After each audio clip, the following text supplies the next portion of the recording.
Welcome to study I Q history lectures. आज हम important British वाइसरॉयज़ और गवर्नर जनरल्स की बात करेंगे। ये टॉपिक आपको रिवाइज करने में बहुत काम करेगा, क्योंकि अगर आपने मॉडर्न हिस्ट्री पढ़ी है तो अगर आप इस वीडियो को देख लेते हैं तो एक तरह से आपका मॉडर्न हिस्ट्री का भी रिवीजन हो जाएगा और साथ साथ में आपके वाइसरॉयज़ पे जो डायरेक्ट क्वेश्चंस आते हैं वो भी आप आसानी से कर सकेंगे। सबसे पहले हम देखेंगे गवर्नर जनरल्स ऑफ बंगाल। एक बात आपको समझनी होगी, इनका नाम अलग अलग है। देखिए, पहले governor general of Bengal term है, कुछ टाइम बाद वो टर्म हो गया गवर्नर जनरल ऑफ इंडिया और finally viceroy of India. कैसे हुआ, कब हुआ, वो हम आगे देखेंगे। सबसे पहला नाम आएगा वॉरेन हेस्टिंग्स का। वॉरेन हेस्टिंग्स सबसे पहले गवर्नर जनरल थे। इनकी कुछ उपलब्धियां थी, जिनमें सबसे इम्पॉर्टेंट है एशियाटिक सोसाइटी ऑफ बंगाल, जो इन्होंने फाउंड करी थी सर विलियम जोन्स के साथ मिलके। दूसरा, इन्होंने बंगाल में ड्यूअल गवर्नमेंट को ख़त्म कर दिया। तीसरी और एक और इम्पॉर्टेंट चीज़ है कि इन्होंने रेगुलेटिंग एक्ट जो था वो इनके टाइम पे आया था, इनके टर्म में आया था 1773 से, और उसी रेगुलेटिंग एक्ट के बिना पे उनकी पोजीशन का नाम दिया गया गवर्नर जनरल ऑफ बंगाल। फिर एक इम्पॉर्टेंट है लॉर्ड कॉर्नवालिस, जिन्होंने परमानेंट सेटलमेंट इंडिया में लागू किया। परमानेंट सेटलमेंट एक तरह का लैंड रेवेन्यू सिस्टम था। और एक और सिस्टम जो ये लेके आया उसे कहते हैं कॉर्नवालिस कोड।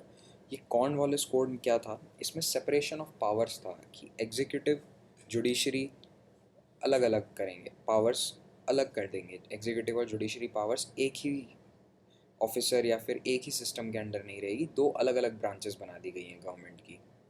उसके बाद है लॉर्ड रिचर्ड वेलेस्ली, जो कि बंगाल टाइगर के नाम से भी जाने जाते हैं, क्योंकि इन्होंने बहुत लड़ाइयाँ जीती थी। इनकी एक सबसे इम्पॉर्टेंट जो कह सकते हैं कि आप अचीवमेंट रही, वो ये थी कि he introduce the system of subsidiary alliance.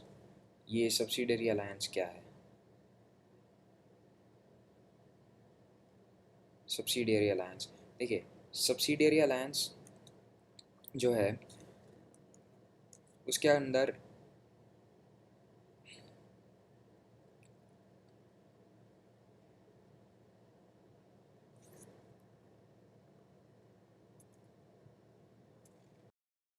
Subsidiary alliance एक ऐसी स्कीम थी जिसके अंडर इंडिया के सारे किंगडम्स और राजाओं को ब्रिटिश रूल के अंडर लाने की कोशिश करी गई। उसके बाद आएंगे लॉर्ड मिंटो। लॉर्ड मिंटो का जो सबसे इम्पोर्टेंट अचीवमेंट था वो ये था कि रणजीत सिंह के साथ एक ट्रीटी इन्होंने साइन करी थी जिसका नाम था ट्रीटी ऑफ अमृतसर, जिससे कि किंगडम ऑफ पंजाब और ब्रिटिशर्स के बीच में पीस एग्रीमेंट साइन हुआ था। इसके बाद आते हैं लॉर्ड फ्रांसिस हेस्टिंग्स। इन्होंने एक रैयतवारी सिस्टम या रोयतवारी सिस्टम इंट्रोड्यूस किया था। ये भी एक तरह का लैंड रेवेन्यू सिस्टम था। साथ ही साथ एक महलवारी सिस्टम भी इंट्रोड्यूस किया गया लैंड रेवेन्यू का, जो कि नॉर्थ वेस्टर्न प्रोविंसेस में था। इसको करने वाले ऑफिसर का नाम था जेम्स थॉमसन।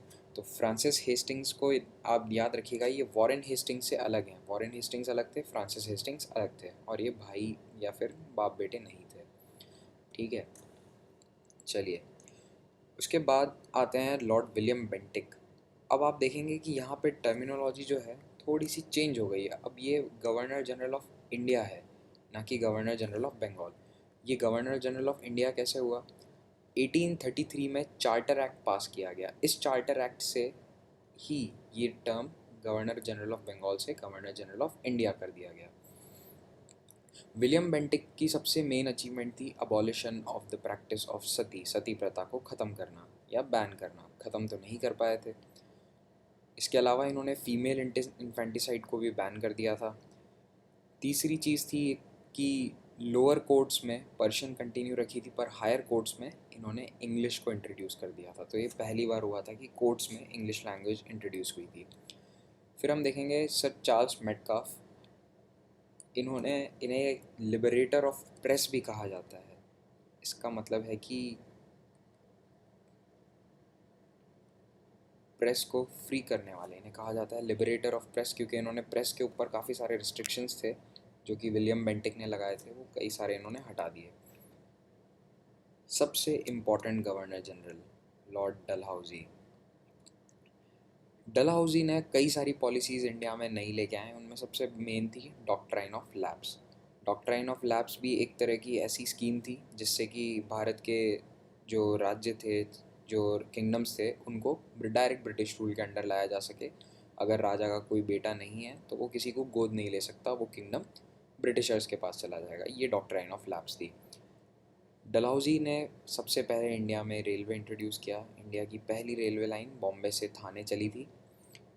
डलहौजी ने टेलीग्राफ भी इंट्रोड्यूस किया और इन्होंने एक पब्लिक वर्क्स डिपार्टमेंट या पीडब्ल्यूडी का अलग डिपार्टमेंट बना दिया। इस डिपार्टमेंट ने बहुत सारे काम करे, बहुत सारे कैनाल्स, नए कैनाल्स खोदे गए, जैसे कि upper Ganga canal, east Ganga canal. साथ ही साथ इन्होंने इंडिया का पहला इंजीनियरिंग कॉलेज भी खोला। इसका नाम था इम्पीरियल कॉलेज ऑफ इंजीनियरिंग या फिर आईसीई, और आज ये आईआईटी रुड़की के नाम से जाना जाता है। इन्होंने इनके टर्म में एक और काम हुआ कि सिविल सर्विस का एग्ज़ाम होने लगा बाय कॉम्पिटिटिव एग्जामिनेशन। पहले कॉम्पिटिटिव एग्जामिनेशन नहीं होता था, डलहौजी के टाइम से होने लगा। फिर हम देखेंगे वाइस रॉयज़ ऑफ इंडिया। ये वाइस रॉयज़ क्यों हो गए? क्योंकि 1857 में हुआ था रिवोल्ट। उस रिवोल्ट के बाद एक एक्ट पास हुआ जिसका नाम था इंडियन एक्ट ऑफ 1858। इस इंडियन एक्ट ने ब्रिटिश कॉलोनी ऑफ इंडिया को ईस्ट इंडिया कंपनी के हाथों से लेकर डायरेक्टली ब्रिटिश गवर्नमेंट के हाथों में दे दिया। मतलब अब ईस्ट इंडिया कंपनी रूल नहीं करेगी इंडिया पे, डायरेक्ट ब्रिटिश गवर्नमेंट का रूल था। और ब्रिटिश गवर्नमेंट ने टर्म दिया वाइस रॉय, ना कि गवर्नर जनरल। क्यों? क्योंकि अब वो एक ब्रिटिश कॉलोनी थी, इंडिया एक ब्रिटिश कॉलोनी थी। चलिए, लॉर्ड कैनिंग ने कुछ इम्पोर्टेंट काम किए, जिनमें सबसे पहला था कि डॉक्ट्राइन ऑफ लैप्स को विड्रॉ कर लिया गया। फिर एक क्वीन विक्टोरिया का प्रोक्लेमेशन हुआ और एक इंडियन इंडियन एक्ट ऑफ 1858 को पास किया गया, जैसा कि आपको पहले मैंने बताया। साथ ही साथ इन्होंने यूनिवर्सिटीज़ ऑफ कैलकटा, बॉम्बे और मद्रास, तीनों जगह की जो यूनिवर्सिटी है ये लॉर्ड कैनिंग के टाइम में इस्टेब्लिश करी गई। कैलकटा, बॉम्बे एंड मद्रास, ये इंडिया की तीनों सबसे पुरानी यूनिवर्सिटीज़ हैं। इनके टाइम पे एक छोटा रिबेलियन था जिसको कहा जाता है इंडिगो रिवोल्ट, ये भी हुआ। कभी कभी एमसीक्यू में पूछ लिया जाता है कि इंडिगो रिवोल्ट कब हुआ था या फिर इंडिगो रिवोल्ट कहाँ हुआ था, तो ये बंगाल में हुआ था। एक इम्पॉर्टेंट एक्ट भी पास किया गया था जिसका नाम था इंडियन काउंसिल्स एक्ट ऑफ 1861। इसके बाद हम देखेंगे लॉर्ड मेयो। लॉर्ड मेयो की कुछ मेन अचीवमेंट्स ये थी कि इन्होंने इंडिया की हिस्ट्री में फ़र्स्ट टाइम एक सेंसस कराया 1871 में। ये इंडिया का पहला सेंसस था। इसके साथ साथ ये एक स्टैटिस्टिकल सर्वे भी हुआ। और लॉर्ड मेयो के नाम पे एक मेयो कॉलेज है जो कि अजमेर में है, और इन्होंने एक राजकोट में भी एक कॉलेज खोला था जो कि मेनली प्रिंसेस के लिए था, या फिर राजाओं के बच्चों के लिए था। इसके बाद आते हैं लॉर्ड रिपन। ये लॉर्ड रिपन ने एक फैक्ट्री एक्ट पास किया जिसके अंदर चाइल्ड लेबर के अगेंस्ट कई सारे नए नए रूल्स लेके आए गए। चाइल्ड लेबर के रूल्स थोड़े से टफ कर दिए गए और दूसरे वेलफेयर मेजर्स थे कई तरह के। फिर उन्होंने वर्नाक्यूलर प्रेस एक्ट को रिपील कर दिया। देखिए, ये वर्नाक्यूलर प्रेस एक्ट जो था ये काफ़ी एक हार्श और ड्रेकोनियन सा एक्ट था जिसके अंडर अखबारों को प्रिंट करने के लिए बहुत प्रॉब्लम्स होती थी। कई सारे अखबार बंद कर दिए गए थे लोकल लैंग्वेजेस के। वर्नाक्यूलर का मतलब होता है कि लोकल लैंग्वेज, तो लोकल लैंग्वेज के सारे पेपर्स पे सब रिस्ट्रिक्शन थे, बंदिशें थी, जो इन्होंने हटा दी। इसके बाद देखेंगे फाउंडेशन ऑफ लोकल गवर्नमेंट। ये जो म्यूनिसिपैलिटी बोर्ड्स और लोकल सेल्फ गवर्नमेंट बॉडीज़ होती हैं, ये फर्स्ट टाइम इंडिया में लॉर्ड रिपन के टाइम पे इंट्रोड्यूस हुई थी। म्यूनसिपल बोर्ड्स बनने शुरू हो गए थे सिटीज़ के और छोटे दूसरे शहरों के, और बॉम्बे, मद्रास जैसे, कलकत्ता जैसे बड़े शहरों के। फिर सेकेंड टाइम सेंसस भी हुआ। ये इंडिया का पहला रेगुलर सेंसस था। इसके बाद से हर 10 साल पे इंडिया में सेंसस हुआ है। इस टाइम पे इंडिया की पॉपुलेशन आप देख सकते हैं लगभग 25 करोड़ थी। इन्होंने एक एजुकेशन कमीशन बनाया सर विलियम हंटर के अंडर में, जिसने कि एजुकेशन रिफॉर्म्स पे कई सारे सजेशंस दिए गवर्नमेंट को। और एक लास्ट इनके टाइम पे इम्पॉर्टेंट चीज़ हुई थी, वो थी एल्बर्ट बिल कंट्रोवर्सी। एक एल्बर्ट बिल आया था जिसका सारे यूरोपियन और ब्रिटिश सिटीजन्स ने इंडिया में अपोज किया था और ये फाइनली एल्बर्ट बिल हटा दिया गया। फिर हम देखेंगे लॉर्ड डफरिन। लॉर्ड डफरिन का सिर्फ एक ही मेजर कंट्रीब्यूशन है और वो है कि he was instrumental in foundation of Indian National Congress. कहते हैं कि इंडियन नेशनल कांग्रेस बनाने का जो आइडिया है वो लॉर्ड डफरिन ने ही एओ ह्यूम को दिया था। एओ ह्यूम का नाम अगर आप लोगों ने सुना होगा, A O Hume was one of the founders of Indian National Congress. तो कहते हैं कि डफरिन ने ये आइडिया उन्हें दिया था, लेकिन बाद में इन्होंने कांग्रेस को काफ़ी क्रिटिसाइज़ भी किया और इन्होंने कहा था कि Congress is a microscopic minority of the society. मतलब ये पूरे भारत को रिप्रेजेंट नहीं करती, ये एक छोटे से सोसाइटी के एक छोटे से पार्ट को रिप्रेजेंट करती है। फिर हम देखेंगे लॉर्ड कर्जन। लॉर्ड कर्जन सबसे बड़ा इन्होंने जो काम किया वो था पार्टीशन ऑफ बंगाल इन 1905। इसके अलावा इन्होंने एक नया प्रोविंस और भी बनाया था जो कि था नॉर्थ वेस्ट फ्रंटियर प्रोविंस। ये आज पाकिस्तान में आता है। North west frontier province Punjab से अलग करके बनाया गया था। पर पार्टीशन ऑफ बंगाल ने इंडिया में खूब सारे प्रोटेस्ट को जन्म दिया, स्वदेशी मूवमेंट को जन्म दिया, ब्रिटिश गुड्स के बॉयकॉट को जन्म दिया और इस तरह से नेशनल मूवमेंट की शुरुआत हुई। इसके बाद आए थे एक लॉर्ड मिंटो। लॉर्ड मिंटो ने मिंटो मॉडले रिफॉर्म्स लेकर आए। मिंटो मॉडले रिफॉर्म्स गवर्नेंस के रिफॉर्म्स थे जिससे कि इंडिया की गवर्नमेंट में काफ़ी सारे चेंजेस लाए गए। इसके बाद आते हैं लॉर्ड हार्डिंग। लॉर्ड हार्डिंग जो थे इन्होंने बंगाल के पार्टीशन को कैंसिल कर दिया। जो लॉर्ड कर्जन ने पहले पार्टीशन ऑफ बंगाल करा था उसे कैंसिल कर दिया गया। लॉर्ड हार्डिंग ने एक दिल्ली दरबार का ऑर्गेनाइजेशन किया। दिल्ली दरबार क्या था? दिल्ली दरबार में किंग जॉर्ज द फिफ्थ जो कि इंग्लैंड के राजा थे वो इंडिया आए और उनके आने के अवसर पे एक दरबार इकट्ठा किया गया जिसमें इंडिया के सारे राजा महाराजा आए और जॉर्ज फिफ्थ से मिलकर गए। ये हुआ था 1911 में और इसी दरबार में अनाउंस किया गया कि कैपिटल को अब शिफ्ट किया जाएगा फ्रॉम कैलकाटा टू दिल्ली और अगले साल कैपिटल दिल्ली शिफ्ट हो गया। पार्टीशन ऑफ बंगाल कैंसिल करने के वक्त ही बंगाल से बिहार और उड़ीसा को अलग कर दिया गया और इस तरह से ये दो नए स्टेट बनाए गए। और लास्ट एक है हार्डिंग बॉम्ब कंट्रोवर्सी इसे कहते हैं या फिर दिल्ली कॉन्स्पिरेसी कहा जाता है। लॉर्ड हार्डिंग पे एक बॉम्ब फेंका गया कब? जब कैपिटल नया नया दिल्ली में शिफ्ट हुआ ही था।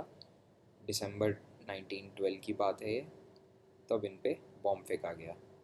ये बॉम्ब फेंकने का केस जो है काफ़ी लंबा चला, इसे दिल्ली कॉन्स्पिरेसी केस भी कहा जाता है। इसके बाद हम देखेंगे लॉर्ड कैम्सफर्ड। लॉर्ड कैम्सफर्ड जो हैं उनके टाइम पे कई इम्पोर्टेंट हिस्टोरिक घटनाएं इंडिया में हुई। सबसे पहला उनमें से था Rowlatt act.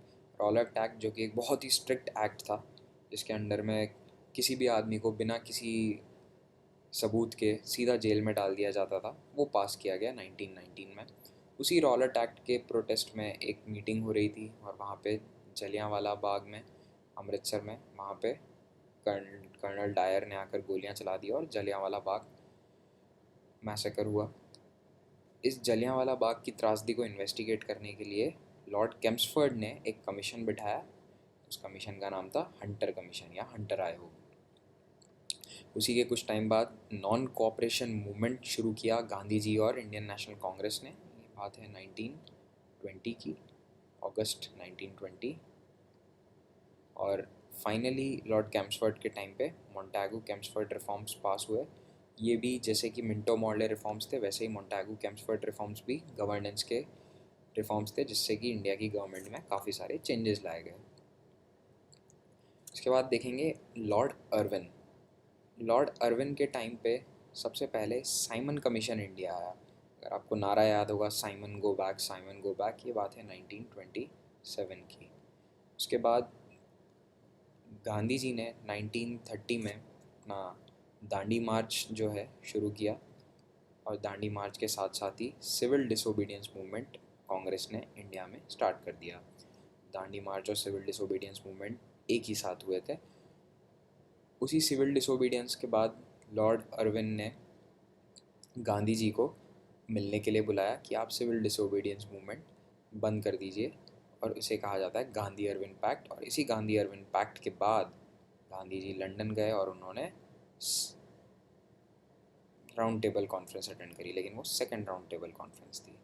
First round table conference में गांधी जी नहीं गए थे, ये आपको याद रखना है। फर्स्ट राउंड टेबल कॉन्फ्रेंस में इंडियन नेशनल कांग्रेस और गांधी जी ने पार्ट नहीं लिया था। गांधी जी और इंडियन नेशनल कांग्रेस ने सेकंड राउंड टेबल कॉन्फ्रेंस में पार्ट लिया था। उसके बाद हम देखेंगे लॉर्ड लिनलिथ को। इनके वक्त ऑगस्ट ऑफर आया। ऑगस्ट ऑफर था एक इंडिया की आज़ादी के लिए, उन्होंने डिमांड करी थी जब, तो उसके बदले में ब्रिटिश गवर्नमेंट ने डोमिनियन स्टेटस का ऑफ़र दिया, जो कि कांग्रेस ने नकार दिया। फिर उसके कुछ टाइम बाद ही 1942 में जब वर्ल्ड वॉर शुरू हो चुका था और काफ़ी प्रेशर था ब्रिटिश गवर्नमेंट पे इंडिया को आज़ाद करने का, क्रिप्स मिशन भेजा गया। तो क्रिप्स मिशन भी आया, लेकिन वो भी फेल हो गया। और क्रिप्स मिशन के फेल होते ही कांग्रेस ने क्विट इंडिया मूवमेंट या भारत छोड़ो आंदोलन शुरू कर दिया, और ये लॉर्ड लिनलिथ के टाइम पे हुआ था। इसके बाद देखेंगे हम लॉर्ड वेवल। लॉर्ड वेवल ने एक प्लान दिया था जिसको कहते हैं वेवल प्लान। ये भी इंडिया की इंडिपेंडेंस के लिए एक प्लान था, जिसमें आउटलाइन किया गया था कि भारत को आज़ादी कब और कैसे मिलेगी। उसी को डिस्कस करने के लिए शिमला कॉन्फ्रेंस रखी गई, जिसमें महात्मा गांधी, इंडियन नेशनल कांग्रेस, मुस्लिम लीग सबको बुलाया गया और उनसे डिसाइड किया गया कि इंडिया को आज़ादी कैसे देनी चाहिए। लॉर्ड वेवल के टाइम पे रिन म्यूटिनी हुई थी। ये रिन म्यूटिनी क्या है? Royal Indian navy mutiny. इसमें इंडिया की जो नेवी थी, नेवी के सेलर्स ने बगावत कर दी थी, और ये सारे शिप्स में बगावत हुई थी, मुंबई, कलकत्ता और चेन्नई में, और इसे रिन म्यूटिनी कहा जाता है 1946 में। लॉर्ड वेवल के टाइम पे एक इंटरिम गवर्नमेंट बनी थी। इंटरिम गवर्नमेंट मतलब एक टेम्प्रेरी गवर्नमेंट बनाई गई थी इंडिया की आज़ादी के कुछ टाइम पहले, और ये इसके प्राइम मिनिस्टर थे जवाहरलाल नेहरू।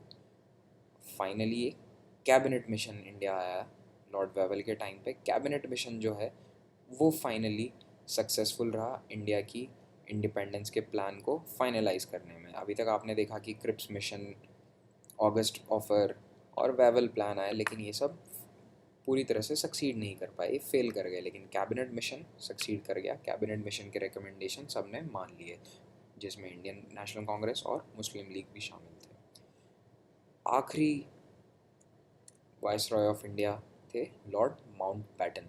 इन्हें यहाँ भेजा गया था जनवरी 1947 में, and he is the first governor general of free India. He is the last viceroy but first governor general of free India, क्योंकि आज़ादी के कुछ समय बाद तक भी, कुछ महीनों तक भी इन्हें गवर्नर जनरल की उपाधि दी गई थी, और बाद में वो पोस्ट ख़त्म कर दी गई।